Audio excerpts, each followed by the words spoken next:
everybody. Rapidy Rabbit here outside the Anthology Film Archives here in the Lower East Side, where we're getting ready to attend the New York City premiere of a brand new documentary film called the Rockafire Explosion movie. It's all about the greatest animated rock and roll musical group ever created and all their loyal and devoted fans.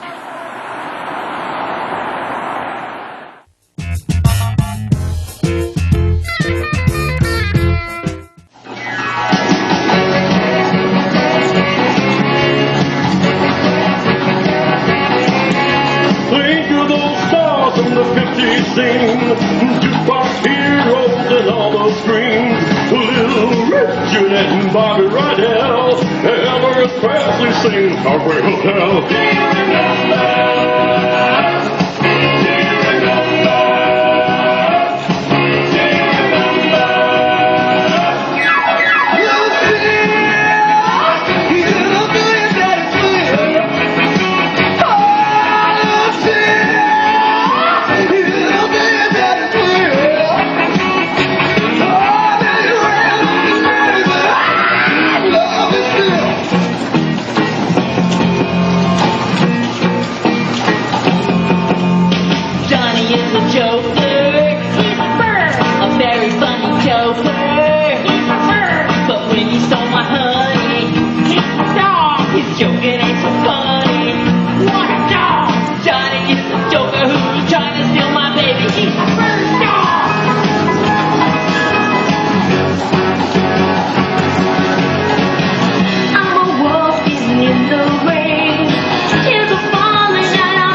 The Rockafire Explosion performed at Showbiz Pizza Place family restaurants nationwide during the 1980s until a merger with rival Pizza Time Theater forced their replacement by Chuck E. Cheese's band early the following decade.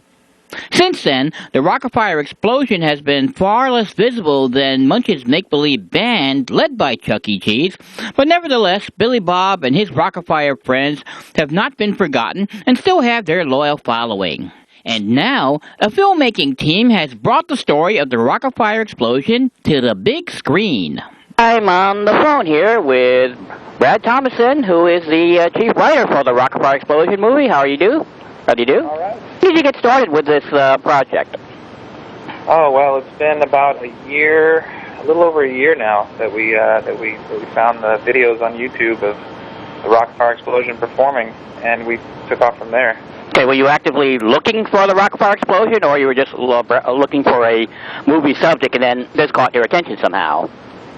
Really, it was more that I was just looking at YouTube. I mean, we knew we wanted to make a film, but we didn't know that that's how it would be found. And surfing around on YouTube, found some videos of the Rockafire Explosion performing modern songs, some modern hip-hop songs, and I just called Brett, the director, and said, man, we have to find out who's doing this.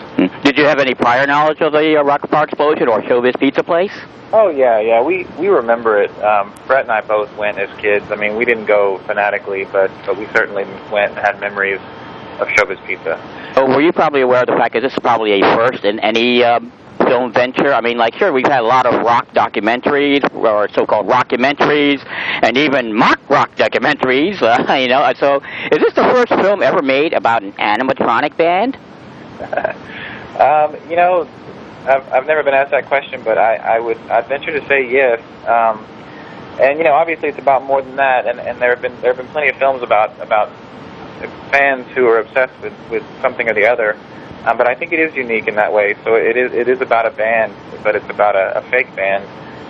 So it is. I think it is the only one. Well, we like to say animated. I mean, it's just like when you bring a cartoon character to life. I'm sure Aaron Fecton brought his characters to life, and he gave them, he gave them spirit and animation, movement, and did their music, for that matter. Yep. Mm-hmm. Yeah. So, so you actually went out looking for? So I'm pretty sure finding Aaron Fector was easy, but how about the fans? How did you go about finding the fans? Well, honestly, we found the fans first. Once we saw that video on YouTube of the Rockafire Explosion, we found Chris Thrash, who is one of the main subjects of the film. We gave him a call, and he was a little reluctant at first, but he ended up getting on board and had us come down to his house in Alabama, and he connected us with other fans. So it was just a matter of time, and we were connected with several Rockafire Explosion fans that we could talk to. And once Aaron Fector kind of got wind of what we were doing, we contacted him, and he got on board too. And he really, going to his warehouse and getting to talk to him really took the film in a different direction. We thought it was going to be something small and simple, maybe just about Rockafire fans, nostalgic. But going to Aaron's warehouse really kind of next leveled the whole project. Mm-hmm. Yes. Okay. Now, and also in the film, I heard that you interviewed Travis Schaefer of ShowbizPizza.com, who is the webmaster for the for fans of not just the Rockafire Explosion and Showbiz Pizza, but also for Chuck E. Cheese fans, because somehow their histories kind of like got interlinked in a real twisted fate of history, you might say. Absolutely, Travis is great. He kind of serves as this authority, really, on this, and he comes across as very passionate in the film, and he has a lot of information to offer. Yes, and of course, he has his own archives of memorabilia and his own videos. Oh yeah, all the fans have. I mean, Travis and Damon and Mike, they all own characters. Damon and Travis own full shows. Mike has. He has a Billy Bob, and I believe he has some Chuck E. Cheese characters, actually, or some early Pizza Time Theater characters, which was where it kind of got started. So they all collect these things, and they're enthusiasts. And that's not an easy task to acquire. I mean, not only because of the expense, but the space involved. I mean, like when because I've seen pictures of some of these shows in private collections. Says, wow, that's that in the garage or something like that. Oh yeah, well, Chris Thrash, he built an entire building for him. I mean, his house is small, and he built a shed in the backyard that's just about as big as his house. Well, you have to have a backyard to do that, too. So. It houses the entire show. Uh-huh. Yeah, I mean, like when because I have seen, my first encounter with the Rockafire Explosion was at the Showbiz Pizza Place in North Hackensack, New Jersey. Again, it was one of two locations in the New York City area, and in fact, the other location didn't even last very long, so it was only the North Hackensack location where I first watched the Rockafire Explosion perform, and it was amazing. It was awesome. I'm sad that location's no longer around. It closed in August of 1995, but it was around for like a good decade. Mm-hmm. Ah, great. Yeah. So so how much would you credit, say, the internet for finding fans at our network in such a place? I mean, making this film probably would not have been possible like over 10 years ago, would it? Would it? It would have been very difficult. I mean, we wouldn't have found Chris, for starters. I mean, we wouldn't have known. I mean, it was literally surfing YouTube and finding those videos that connected us with Chris, and really with the entire idea for the project. So, no, it would have been very difficult, if not impossible. And the internet allowed us to connect with other fans, so it was essential. And now that your film is out, it'll only make the fan base grow more as more people become aware of the Rockafire Explosion. It's almost, like I said, it's often forgotten. There have been a lot of animated bands before the Rockafire Explosion, but this one really had a lot of staying power and a lot of talent and heart behind it. And it's evidenced by the fans. I definitely agree with that. I think that the fan base for the Rockafire Explosion is definitely going to grow. I think that the film speaks to these individual stories, and I think also that the people in the film are very identifiable, and a lot of people will be able to walk away kind of feeling like they had an experience, that they witness experiences they can connect with. I think that's very useful. Okay, so would you say in doing this film, were you and Brett Are you guys converted now to being fans of the Rockafire? Well, we definitely have an appreciation for it, but like I was saying, we have an appreciation for it, I think, on another level, in that we feel like we have a better understanding of the fact that people can find joy in anything, and people can find joy in things that sometimes are difficult to understand on the surface, because some people might look at these people who are big fans of these animatronic animals and think, oh, that's just weird. Well, they're geeks, that sort of thing, yeah. Yeah, these people are just crazy, and really that's not the case, and that's really what we've taken from it, is I think a better understanding of people, and of course, we love it. We always had very fond memories of showbiz, and being able to see the Rockafire Explosion again in person, in real life, was just a huge experience for us. It was awesome. Okay, well, I look forward to seeing the movie when it plays here in New York City. I've been waiting a long time for this, and I'd like to thank you for bringing this movie to a wider audience, including yours truly. Thank you. Appreciate it. Are you done with school now, right? How are those grads like? Anything about it?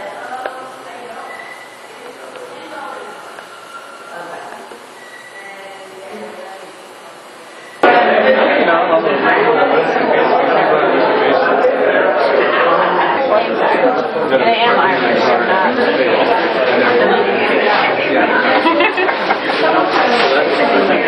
You gotta clear that up. You said you had a meatball? They did. Like a meatball and Western Pennsylvania, maybe Philly, they serve the world, like the U.S. I think I'm going to stay with Toko and John. Okay, what kind is that? Margarita. Okay, I'll have that. Nothing like pizza at a movie. I want mushroom. Yeah, there is. Mushroom. Yes, please. Okay, I'll have a mushroom and a margarita. Thank you.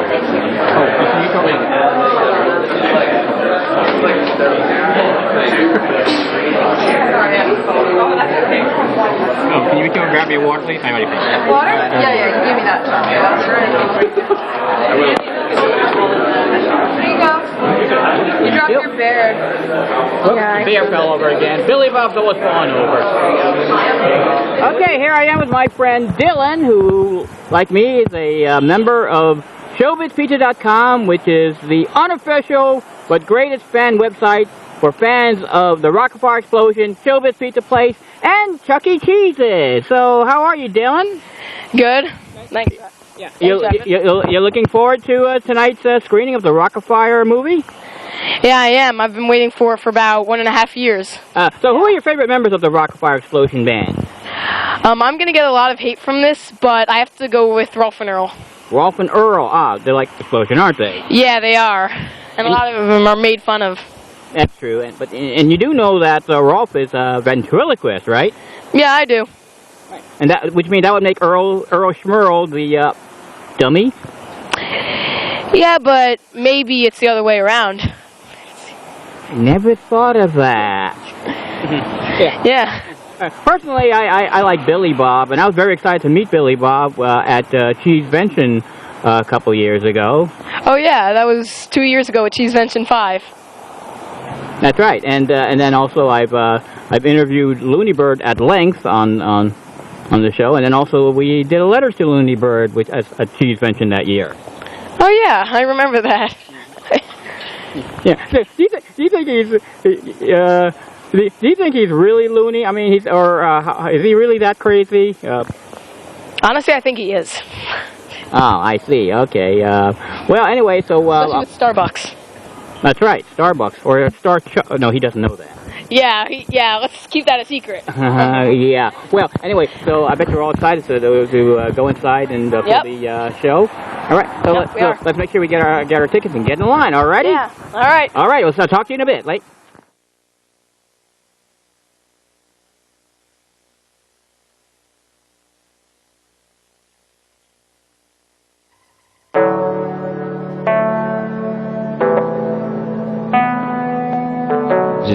It just blows you away. You're looking, you're like, this is really happening.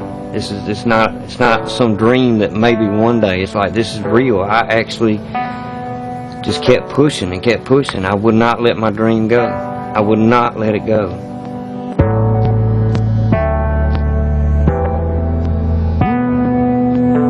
I started a new restaurant chain called Showbiz Pizza Place, and we got singing robots in there. And I think back to when I was a little kid sitting at that table eating pizza and thinking it in my mind that one day I'd like to have that show, but never really thinking I'd have it.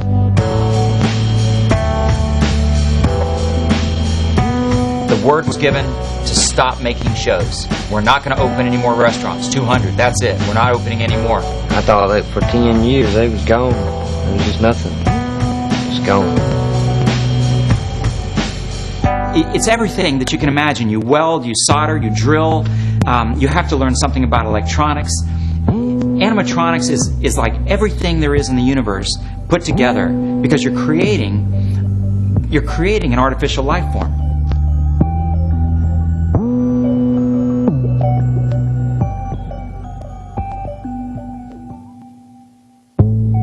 And I've never seen anything like that before. And it just kind of stuck with me, like the animatronics and the voices and the music. Anytime somebody asks me, well, what is your favorite childhood memory? It's going to see these guys. I would think about it, I would write stories about it, I would just obsess about it. And so even though I wasn't there a lot, I took it with me. It meant so much to me as a kid because it was more or less all that I had.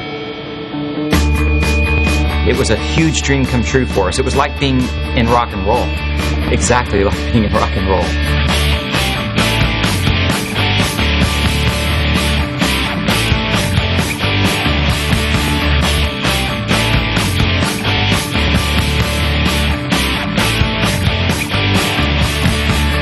There's a whole fan community of people that feel the same way I do. And now, out of nowhere, here comes Chris Thrash. He's basically the king of the Rockafire Explosion world as far as I'm concerned.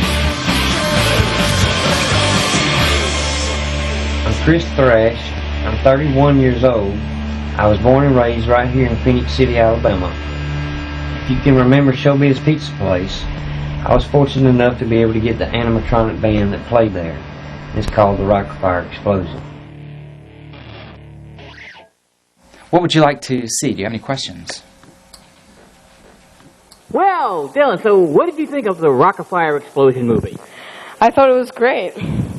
Yeah, I thought it was so awesome too. I mean, like I mean, even having met Aaron Spector at a past cheese bench, you know, but I did not have the idea of the depth of genius that the guy was. So tell me, when did you first see the Rockafire Explosion perform? I first saw it when I was about 6 years old at Fun Station USA in Staten Island, and it was just like nothing I ever saw. Like back then, I would just have like these little fantasies of like the Rockafire Explosion on one side of the room, and on the other side was Bunch's Make-Believe Band, and there was like lights on the ceiling. You kind of like were looking for like the Battle of the Bands kind of thing. Yeah, sort of like that. Although it was like all crazy and freaky. Well, it's amazing. You know, I've seen the commercials for Chuck E. Cheese's Pizza Time Theater going back to the late 1970s, but it was actually the Rockafire Explosion who I first saw actually perform there on stage at the what was then the Showbiz Pizza Place in North Hackensack, New Jersey. And then it was a year later that I finally found out where the Pizza Time Players were performing in Wayne, New Jersey. You know, so but I was impressed at how much more animated the Rockafire was. I mean, Chucky was cute and cuddly, but you know, Rockafire they rocked. You know. Yeah, they did. You know, they pretty much covered all the members of the Rockafire Explosion in the movie, but you know, you hardly saw Looney Bird in there, right? Did you notice that? Yeah, I noticed that as well. Yeah, so I wonder what Looney Bird would have thought of the movie, or in his presence in it, or there. You know, what do you say that we go ask Looney Bird right now? Okay. Okay, Looney Bird, are you there? Greetings, viewers! My friend Rappity Rabbit asked me to come on here today and talk to you about some of my opinions of the brand new Rockafire Explosion movie that just went to several film festivals around America and is now enjoying its first release on DVD. What can I say about this film, really? It's got me in it, so you know it's good. Actually, it's all about the incredible saga and the story behind the story regarding the greatest rock and roll animatronic band ever, the Rockafire Explosion, which I happen to be a member of. So, it's good. What else did I say about this film? It has my friend Billy Bob in it, and Beach Bear, Fats the Gorilla, Mixie Mozzarella, and a host of other characters. And you're going to get to hear the entire story of its creation and its incredible rise to the stratosphere of success to its depressing lows. Now, wait a minute, Looney. You can't say that on the air. Wait, I'm being truthful, and I'm giving my opinion. Hey, you weren't there. It was depressing when we all lost our jobs for a certain rat. Looney, think positive, okay? Tell the folks what you really think of this film. Well, I thought that Brett and Brad did a fantastic job putting this together, and I think it accurately portrays the true story behind the Rockafire Explosion, and I think it did a pretty good job of portraying the fans of the Rockafire Explosion. I was a little concerned when I went to first see this film. I have to be honest. I was kind of concerned they were going to paint us to be, a bunch of Trekkies or something. Looney, not that there's anything wrong with that, but I have to admit I was a little concerned about that. But I see that our fan base is actually, pretty cool. Well, that's great, Looney. Is there anything else you'd like to say about this film? Well, I think everyone out there should definitely see it at a film festival near you, and definitely be sure to invest in purchasing the DVD, because it just came out on DVD, and it features all kinds of great bonus footage. Yeah, that's always good. Yeah. So, I would say I'd give it an A+. I think it's pretty good. Yeah, definitely great, and certainly one of the best Rockafire Explosion movies ever. Looney. What? It's actually the only Rockafire Explosion movie. Well, so far. Well, all the better to really like it, because it's the only one! Talk about exclusive. So be sure to go check it out, folks! It's got my official stamp of approval. Well, yeah, because I'm in it, and I got lots of good close-ups. So be sure to check it out. Okay, I'm here with Jason Cano, who founded United Film Festival, the New York branch of United Film Festival, but you also co-produced this Rockafire Explosion movie. That's correct, yeah. I produced and was distributor of the film, we are distributing the film. So how did you first find out about it? I mean, did you go to Showbiz Pizza, the restaurant? Yeah, in my hometown, I grew up in Tulsa, Oklahoma, we had a Showbiz Pizza. So I vaguely remember the characters, and I also remember it turning into a Chuck E. Cheese. So yeah, just growing up with that, and then I heard about the film like maybe a year ago. It was making its way, or just the beginning of the film when they were still working on it and starting to go to festivals. And I thought, wow, there's something from my past. And then I programmed it in the LA United Film Festival, and then got to know them better, and then came on board as a producer to kind of help take it that last bit. We kind of made some tweaks and did some things for the film, and here we are. Well, I'm awfully glad you brought it here to New York City. Absolutely. I couldn't be more happy. The crowd was amazing. You guys were in there. I mean, we could have got more people if there was more seats. Well, like I said, it was kind of one of those movies that, you'd laugh one minute, cry the next, laugh one minute, right? And you see often the convergence or the conflict between, hopes and dreams and the real business world, the money, where the money comes from, and it's almost like a semi-tragedy at the same time. It is, and I like those types of documentaries where it's more about the characters and you really get to care. It's not just about Rockafire and the creatures. There's a lot more beneath the surface. So that's what drew me in, and so I couldn't agree with you more. I think capturing that and letting Chris and Aaron tell their stories, that's what makes it a really great film. That's right. It was the fans, a prime example of how the fans can keep, something alive. Exactly.